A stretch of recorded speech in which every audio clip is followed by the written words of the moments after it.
Hello everyone and welcome to the official channel of Readers Inc.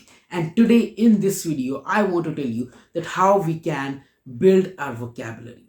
But before going on to the lessons and the exercises for building vocabulary, let me tell you what vocabulary is. And let me also burst some myths about vocabulary. First of all, vocabulary hota kya hai? Vocabulary simple the amount of words you have in your brain. That's it. जितना number of words आपके दिमाग में है आपके साथ of a particular language, here we are talking about English, so English language, English से जुड़े हुए जितने भी वर्ड्स आपके दिमाग में है वो आपका वर्ड बैंक है, वो आपकी वोकैबुलरी है. That's it, nothing more than that. और दूसरा जो मिथ जिसकी मैं बात कर रहा था कि लोगों को लगता है कि वोकैबुलरी ही तो सबसे ज़रूरी चीज़ है फॉर कम्युनिकेशन. और वो भी क्यों लगता है कि उन्हें लगता है कम्युनिकेशन के लिए इंग्लिश सबसे ज़रूरी चीज़ है और इंग्लिश सीखने के लिए इंग्लिश के वर्ड्स आने चाहिए. वर्ड्स कैसे आएंगे? वोकैबुलरी बिल्डिंग से. Let me tell you, words की कोई कमी नहीं है हमारे पास, आपके पास. हम भरे हुए हैं, घिरे हुए हैं वर्ड्स के साथ, and that too English words. अपने चारों तरफ नजर घुमा के देखिए. Everything whatever we say that is somehow in English. English में ही होता है वो किसी न किसी तरीके से. मैं रिकॉर्ड कर रहा हूँ कैमरे में, इंग्लिश. माइक है इंग्लिश. मेरा लाइटिंग है इंग्लिश. माई स्टडी, ये मेरा स्टडी है English. My pen stand, that's also English. What is that? T shirt, glasses, hairstyle, anything, rings, everything.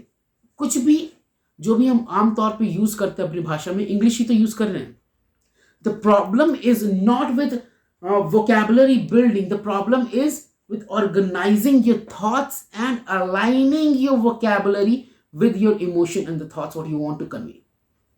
आपके थॉट्स को, आपके इमोशंस को कन्वे करने के लिए जो वर्ड्स चाहिए उसको ऑर्गेनाइज करने में प्रॉब्लम होती है आपको. यस और नो? यस. मेरे हिसाब से यही ज्यादातर लोगों के साथ प्रॉब्लम होती है और आपके साथ भी कहीं ना कहीं ये प्रॉब्लम होगी. आई डोंट गारंटी इट कि आपको वोकैबुलरी आती होगी, आपके पास बहुत सारे वर्ड्स होंगे. हो सकता है आपका सिचुएशन से आप उस कंडीशन में कि आपने ज़्यादा चीज़ों पे गौर नहीं किया हो, बट कहीं ना कहीं 1500 से 2000 वर्ड्स तो हमारे वोकैबुलरी में होते हैं. और अगर इतने वर्ड्स हैं तो रिसर्च कहता है कि आप अपने डे टू डे कॉन्वर्सेशंस बड़े ही कंफर्टेबली इंग्लिश में कर सकते हैं और even you can clear your interviews और जो भी फॉर्मल चीज़ें वो भी कंडक्ट हो जाती हैं very easily. So now move on to how you can organize your vocabulary to convey your thoughts. आप ऑर्गेनाइज कैसे कर सकते हैं? मैंने प्रॉब्लम तो बता दी कि ज्यादातर लोगों के साथ प्रॉब्लम ये है, बट सॉल्व कैसे करेंगे वो बड़े सिंपल तरीके से बताता हूं. देखिए, सबसे पहले तो अगर आपको कोई कहता है कि न्यूज़पेपर पढ़ना चाहिए या रीडिंग बहुत ज़्यादा करनी चाहिए, डिक्शनरी पढ़नी चाहिए, तो वो बहुत सही कहते हैं. They say it very right, very correct, but it is practically not possible to do, specially in the era in which we are living right now. इस ज़माने में वो करना बहुत ज़्यादा मुश्किल है. हम इंफॉर्मेशन एज में है, हर चीज़ यूट्यूब पे, हर चीज़ गूगल पे है, आपको ऑनलाइन काफ़ी सारी चीज़ें मिलती है. So it gets difficult for youngsters to read. हम लोगों को, कॉलेज स्टूडेंट्स को और वर्किंग प्रोफेशनल्स जो हमारे जैसे लोग हैं, उन लोगों को काफ़ी मुश्किल हो जाता है टाइम निकालना रीडिंग के लिए, स्पेशली डिक्शनरी को घुमा के देखना. So what we can do, we can simply consume content of that particular language. Here we are talking about English, so English language का content consume करिए. मैं बहुत ज़्यादा इस चीज़ को सपोर्ट करता हूँ. I support it a lot and I say in my every piece of training कि consume English content if you want to learn English. और आपको कोई भी लैंग्वेज सीखनी है, उस लैंग्वेज का कंटेंट कंज्यूम करना शुरू करिए. We have tons and tons of content on YouTube. And do keep one thing in your mind, subtitle वाला कंटेंट रखिए जिसमें सबटाइटल्स हो, so you can read that also. अगर आपको इंग्लिश अच्छे से समझ में नहीं आ पा रही है, एक्सेंट में चेंज है, डायलेक्ट में चेंज है, so what you can do, you can read out the subtitles. और वो भी इंटरेस्टिंग तरीके से आप पढ़ेंगे. एक बार आपको कंटेंट में मजा आने लग गया तो आप खुद से पढ़ेंगे उस चीज़ को, मतलब क्या मुझे समझना है. First thing is that. Secondly what you can do a word play game. Very simple. जैसे मेरे सामने एक पेन पड़ा है, अब मैं इस पेन को लेके मिनिमम मुझे 10 लाइन बोलनी है. कुछ भी बोल सकता हूँ. It's a blue colour pen, it's a ballpoint pen, it's German technology pen, कुछ भी. जरूरी नहीं कि आप बहुत अच्छी इंग्लिश में बोले. It's not important that you speak fluently like Shashi Tharoor. You don't want to be that.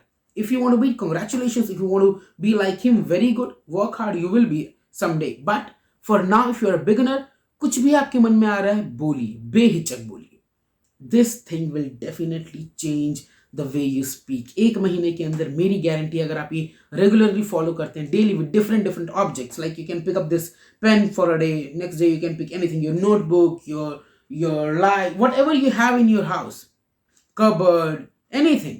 Pick up any object and start talking about that. Third thing what you have to do is record that talking, either audio or video. Audio record करिए या video record करिए, उस जो भी आपने बोला है उसे रिकॉर्ड करने की कोशिश करिए, and then listen it after some time, after 1 or 2 days. क्यों कर रहे हैं ऐसा बोल रहा हूँ, क्योंकि आप तुरंत बात सुनेंगे ना तो आपको कुछ खास फर्क नहीं लगेगा. अगर आपने आज रिकॉर्ड किया, कल भी रिकॉर्ड किया, परसों भी रिकॉर्ड किया, बट परसों के दिन आज वाली रिकॉर्डिंग सुनी, you will find the difference in you. आपको चेंज साफ दिखेगा. And speaking English, spoken English especially, it comes only and only from speaking and practicing. आपको कितना भी ग्रामर सिखा लिया जाए, आपको कितनी भी चीज़ें बता लिया जाए, आप कितना भी थ्योरी पढ़ के बैठ जाओ, आप नहीं बोल पाओगे until or unless you start speaking. So speaking is the only option we have to learn spoken English or to improve our communication skills. So ये 3 तरीके थे जो मैंने आपको बताया वोकैबुलरी बिल्डिंग को करने के लिए, फिर वोकैबुलरी को इन्हांस करने के लिए. With that said, subscribe to my channel Orators Inc. Follow me at Instagram. This is Shashank Sawan asking for your leave. Bye bye.